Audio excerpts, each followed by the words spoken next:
మీది ఓలో ఆటో కాదు, ఊగే ఆటో. ఇంకో 100 ఇవ్వండి సార్, ఒంటరికి వెళ్ళాలి. బస్సులో పోయితే నలుగురు ఉంటారు. సాఫ్ట్వేర్ చిన్న ఏరా ఎండలో ఆడావా ఎండతో ఆడావా? కర్రీ కజిన్ లో అయిపోయి ఒక్కనే బోర్ కొడుతుంది చిన్న. ఆటోడు ఒంటరోడు అంటే ఆడితో పో మొల్ల పిగ్గదు. రండి రండి మరిది గారు. రాకుండా ఎక్కడ పోతాలండి వదిన గారు? మందగిచ్చినట్టున్నారు మరిది గారు. మీరు ఉన్నారుగా, మీ వంట తిని ఒళ్ళు వచ్చేస్తాలండి వదిన గారు. గంట లేట్గా వచ్చారేంటి? ఓ సారీ, గోడకు వచ్చేస్తానే. అడిగితే అలుగుతారేంటండి? చేయి ప్రశ్నిస్తావంటే. పుట్టింట్లో పెత్తనావా? నువ్వు ఇన్స్టాలో ఫేమస్, ఇంట్లో కాదు. వచ్చినోడికి వాటర్ ఎవరా? వాకిట్లో వంపేశారు కదండి. ఓ సారీ, నువ్వు పోయి పొడి కూడా తీసురా, తుడిచి తడి కూడా చేస్తా. అంత గోడకు వచ్చేస్తానే. మళ్ళీ అడిగితే అలుగుతారేంటి? టీ, కాఫీ, బూస్ట్, హార్లిక్స్ 4 చేసుకుని తీసుకురా, నచ్చింది తాగుతా. ఏం తాగుతారో ముందే చెప్పొచ్చు కదా. అల్లుడు ఆప్షన్సే ఇస్తాడు, ఆన్సర్ ఇవ్వడం. డామినోస్ పిజ్జాలు బాగా దొబ్బి. అల్లుడు గారు. అత్తయ్య గారు. ఆముదాలమ్మ గారికి అల్లుడు అభినందనలతో పాటు పాదాభివందనం. అల్లుడు అల్లాడిస్తాడు. మొసలిదే గాని మొసలే. స్నానం చేసి రండి, సేమియా ఉప్మా తిందురు.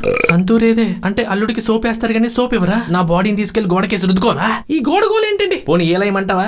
డామినోస్ పిజ్జాలు దొబ్బి బాగా. ఎందుకు నాన్న అమ్మని ఇప్పుడు తిడుతూ ఉంటావు? నెక్స్ట్ టైం నుంచి కొడుతూ ఉంటాలేమ్మా. థ్యాంక్ యూ నాన్న. నీ బుర్రే. ఆటో ఓడితే ఏం చేస్తున్నారా? మరిది గారు మావాడు ఆటో ఓడితే వెళ్ళిపోయాడు. ఈ ముళ్ళ పిగ్గాడు అన్ని ముళ్ళేసా లేస్తాడు. నిజంగా నాడు తెలిపాడు. రే ఆటోడికి 100 వదిలేస్తాడు.